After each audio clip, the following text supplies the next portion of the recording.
लिए हमें पूछना होगा और शुक और सरी को, ब्रज के दो प्रमुख शुक पक्षी, एक कृष्ण के पक्ष से, एक श्रीमती राधिका के पक्ष से। कृष्ण तो कहेंगे नहीं, श्याम सुंदर, ये तो श्याम सुंदर का घर है, तो एक श्याम सुंदर के पक्ष से और एक श्रीमती राधिका के पक्ष से। और दोनों शुक और सारी मानो चर्चा कर रहे हैं, कृष्ण बड़े कि राधा रानी बड़ी। आप सुनना चाहते हैं ये वार्ता? और उसमें रहस्य छिपा है कि ठाकुर मोर मुकुट क्यों धारण करते हैं, ये रहस्य भी छिपा है। चलिए सुनते हैं। शुक बोले आमार कृष्ण, वंशी करे गान। शुक बोल रहे अरे मेरे कृष्ण बंसी वादन करते हैं। तो सरी कहती है एक मिनट क्या करते हैं वो बाद में, बात की बात, वो क्यों करते हैं उसकी चर्चा करो। शुक बोले आमार कृष्ण वंशी करे गान, सरी बोले सत्य वचन, बोले राधार नाम। हाँ सत्य वचन है, बंसी वादन तो होता है, पर थोड़ी चर्चा भी करे कि उसके पीछे गान के शब्द कौन से हैं। शुक बोले आमार कृष्ण बंसी करे गान, सरी बोली सत्य वचन, बोले राधार नाम। शुक बोले ठीक है, थोड़ा बदलना होगा अब। शुक बोले आमार कृष्ण गिरी धरे छिल। अरे मेरे कृष्ण तो इतने शक्तिशाली हैं कि उन्होंने पूरे गोवर्धन को उठा लिया।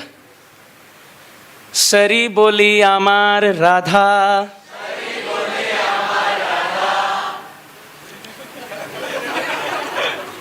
शक्ति संचारिला। हाँ आपके ठाकुर गिरिराज तो हैं, गिरी को तो धारण किए, पर धारण करने के लिए धारणा शक्ति भी तो आवश्यक है। शुक बोले आमार कृष्ण गिरी धरे छिल, सरी बोली आमार राधा शक्ति संचारिल। शुक बोले अब पक्ष थोड़ा फिसल रहा है, चलिए। शुक बोले आमार कृष्ण चूड़ा बामे होइले।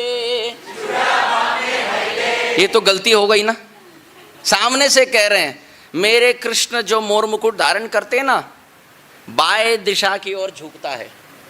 शुक स्वयं कह रहे हैं, तो अब सरी मुस्कुराई। शुक बोले आमार कृष्ण चूड़ा बामे होइले, सरी बोले आमार राधार चरण स्पर्श पाइले।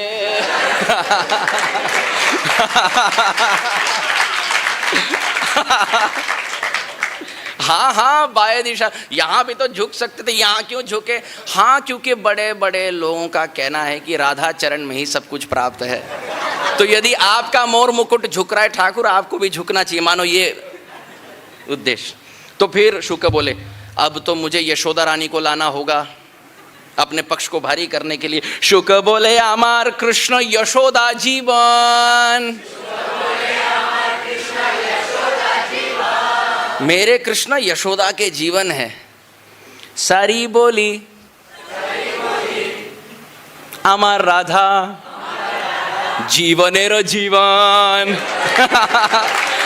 यदि तुम्हारे कृष्ण यशोदा के जीवन है तो हमारी राधा तुम्हारे यशोदा के जीवन है।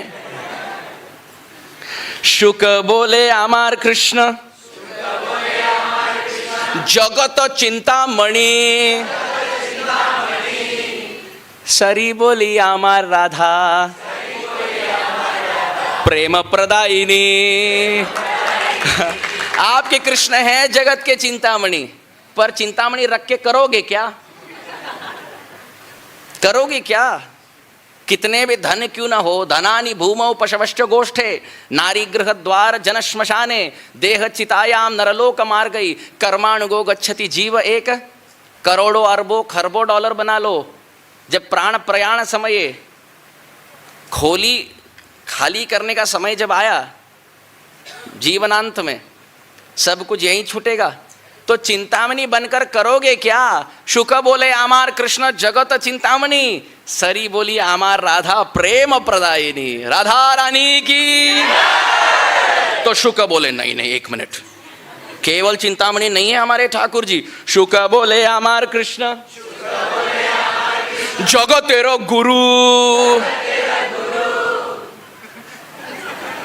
वसुदेव सुतम देवम कंसचाणूर मर्दनम, देवकी परमानंदम कृष्णम है जगत गुरु।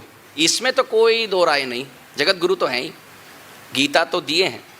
तो शुक बोले आमार कृष्ण जगतेरो गुरु। पर कोई भी इच्छा यदि पूर्ण करना हो, आपको कोई कल्प वृक्ष के नीचे खड़े रहकर वो यदि इच्छा करे तो उसकी पूर्ति हो गई। शुक बोले आमार कृष्ण जगतेरो गुरु, सरी बोली आमार राधा वांछा कल्पतरु। हाँ, हमारी राधा रानी ऐसी इच्छा पूर्ति करने वाली कल्प वृक्ष हैं, जिनके छाया में खड़े होकर तुम्हारे ठाकुर भी जगत गुरु बन गए।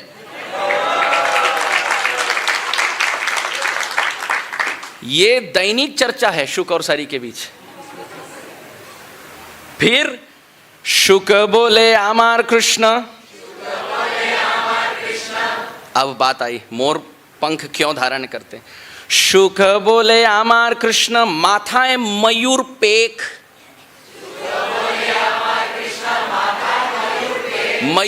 मयूर मानो पाख धारण किए हैं। तो शुक बोले आमार कृष्ण माथाए मयूर पेख, सरी बोली आमार राधा नाम ताथे लेख। सरी कहती है उस मोर मुकुट में, मोर पंख में अवश्य राधा नाम छिपा होगा, वरना ठाकुर सिर के ऊपर क्यों धारण करेंगे उसको। राधार नाम होते लेख, इसलिए आपके ठाकुर धारण किए मयूर पेख। फिर शुक बोले आमार कृष्ण प्रेमेर भिकारी। यदि कोई भीख मांगे तो सामने से कोई दान देने वाला भी होना चाहिए। यदि कोई प्यासा बैठा हो और अगर पानी के लहर ना आए तुम्हें तृप्त करने के लिए, तो कैसा समंदर। तो शुक बोले आमार कृष्ण प्रेमेर भिकारी, सरी बोली आमार राधा प्रेमेर लहरी। हाँ, यदि तुम्हारे ठाकुर भीख मांगते हैं प्रेम की, तो उनकी कटोरी भरने वाली हमारी राधा रानी है, ऐसे सरी कह रही है। फिर अंतिम श्लोक, शुक बोले आमार कृष्ण जग तेरा प्राण, सरी बोली आमार राधा जीवन करे दान। आपके ठाकुर होंगे जगत के प्राण, पर वो प्राणदाता में प्राण संचार हुआ कहां से। सरी बोली आमार राधा जीवन करे दान। ये चर्चा सुन कौन रहे? श्री चैतन्य महाप्रभु। महाप्रभु वृंदावन में प्रवेश किए। शुक बोले हरि हरि, सरी बोले हरि हरि। शुक बोले हरि हरि, सरी बोले हरि हरि। शुक बोले हरि हरि, सरी बोले हरि हरि।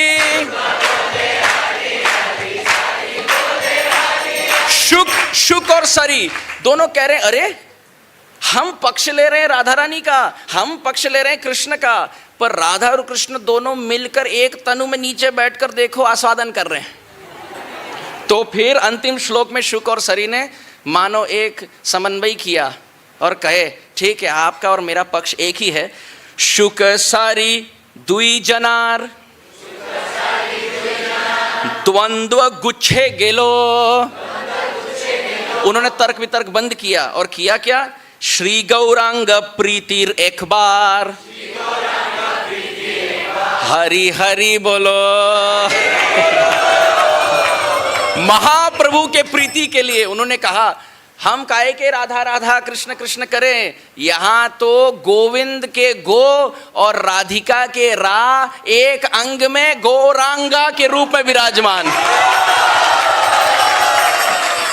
और इनको संतोष नहीं होता यदि कृष्ण के पक्ष लेकर राधिका का विद्रोह करे या राधा रानी का पक्ष लेकर कृष्ण का विद्रोह करे। इनको तो आनंद होता है दोनों के प्रीति के लिए, दोनों के सेवा के लिए। कहे जोर से हरि हरि।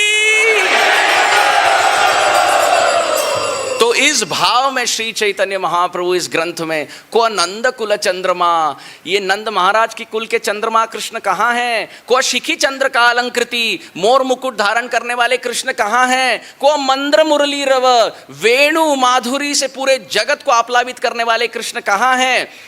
सुरेंद्र नील द्युति, नील कमल के समान फुलकित होने वाले कृष्ण कहाँ हैं? इंद्र नील मणि के समान प्रज्वलित शरीर कांति किनकी है, वो कृष्ण कहाँ हैं? को रास रस तांडवी, रसराज रास के एकमात्र नायक कृष्ण कहाँ हैं? महाप्रभु राधा रानी के भाव में कह रहे हैं, हे सखी जीव रक्षौषधि, मेरा प्राण निकल रहा है, औषधि रूपी कृष्ण कहाँ हैं? निधिर मम सुरितम, मेरे निकटतम प्राणनाथ कृष्ण कहाँ है? हे ब्रह्मा जी को बता हंत हाधिक विधि, हे विधि हे विधाता, तुम ये क्यों कर रहे हो? मुझे मेरे श्याम सुंदर से बिलक क्यों रख रहे हो? इस भाव के स्पष्टीकरण में कविराज गोस्वामी ने ये पूरा ग्रंथ जगत को भेंट दी। अंतिम श्लोक कविराज गोस्वामी पाद कहते हैं, चैतन्य लीला रत्नसार